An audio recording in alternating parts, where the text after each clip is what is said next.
Salut et bienvenue sur Websurf TV pour la rencontre de la semaine. Aujourd'hui, nous recevons Renaud Maurégie. Renaud qui rentre d'un surf trip en Indo, une destination qui en fait rêver plus d'un. Renaud, bonjour, ça va? Ça va, Christophe? Est-ce que tu peux nous parler un peu de ton trip en Indo, enfin en tout cas depuis le départ? Je suis parti début mars et arrivé à Bali, surfé un mois à Bali. Après, parti en avion sur Timor, quoi, voir un peu le sud. C'était juste... et après, aller sur Roti pour voir Thiland, Boa, certaines vagues, où j'ai rencontré un Français très sympa qui m'a laissé une moto, qui m'a permis de revenir de Roti à Timor, sur Sabu, Sumba, passer par Flores, revenir Sumbawa à Lombok, 3000 bornes en 2 mois et demi. Alors ça se passe comment quand on part en Indo? Parce que j'imagine qu'on part là-bas avec des idées plein la tête, des images de vagues fabuleuses, de populations sympas. Donc quand tu es arrivé, c'était comment par rapport à ce que tu en pensais? C'est exactement ça. Des populations très très sympas. J'ai logé chez beaucoup d'habitants dans toutes les îles. Vraiment des gens fabuleux. On dit que l'Indonésien a un sourire pour chaque expression de la vie. Mais c'est vrai, quoi. Ils sont tout le temps en train de sourire, malgré le niveau de vie ou sans problème, quoi. Alors les spots de surf là-bas, il y a les plus connus, je dirais. Ouais. On citera évidemment Uluwatu, Padang Padang, des spots voilà, comme ça, quoi. Je pense que tu as été les visiter. Ouais, bien sûr, Ulu, Padang, je connaissais bien, mais bon, je voulais trouver des vagues sans trop de monde. Et l'Indonésie est vraiment un réservoir de vagues. Chaque île a ses spots, c'est vraiment un truc de dingue. On peut surfer tout seul à l'eau, 2-3, arriver à rencontrer tout le temps des travelers sur la route qui cherchent la même chose.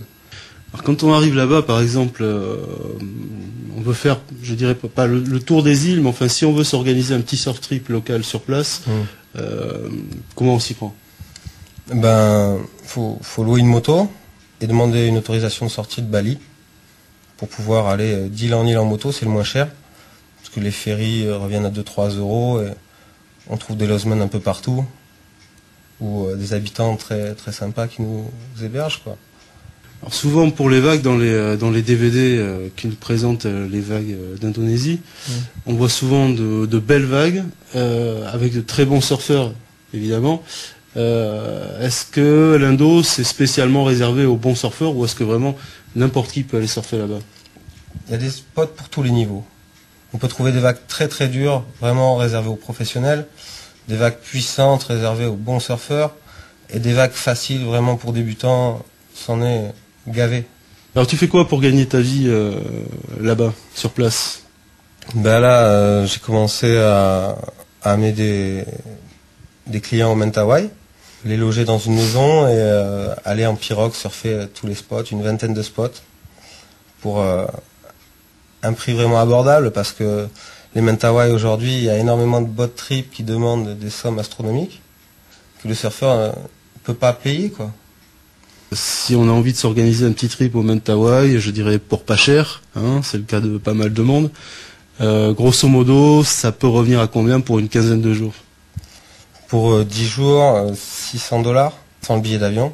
Je viens chercher à Padang, à l'aéroport. On part en ferry sur Sibéroute, puis en barque avec toute la nourriture. Là, j'ai un ami qui a une île, avec une seule maison sur l'île, un endroit paradisiaque. Et de là, tous les jours, on part en pirogue surfer les plus belles vagues. Je voulais rester au Mentawai, j'avais pas les moyens financiers, et je me suis dit, bon, tout le monde veut aller au Mentawai, et personne n'a l'argent pour y aller.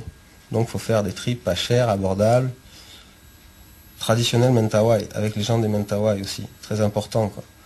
Les locaux sont très sympas, vraiment très sympas, et on peut vivre avec eux une vie simple et surfer tous les jours.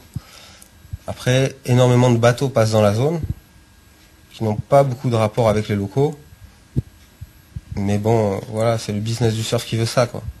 Ils ont des autorisations, c'est des Rolls-Royce du surf un peu très cher, quoi. Comment on peut te contacter? Sur mon adresse email, renaudmaurégie@yahoo.fr. Je peux booker et venir chercher des groupes à l'aéroport, il n'y a pas de problème. Ok, Renaud, je te remercie. Et si on a de la chance, on te croit, on viendra peut-être te rendre visite Allez, au Mentawai, ça nous fera plaisir. Sida papa.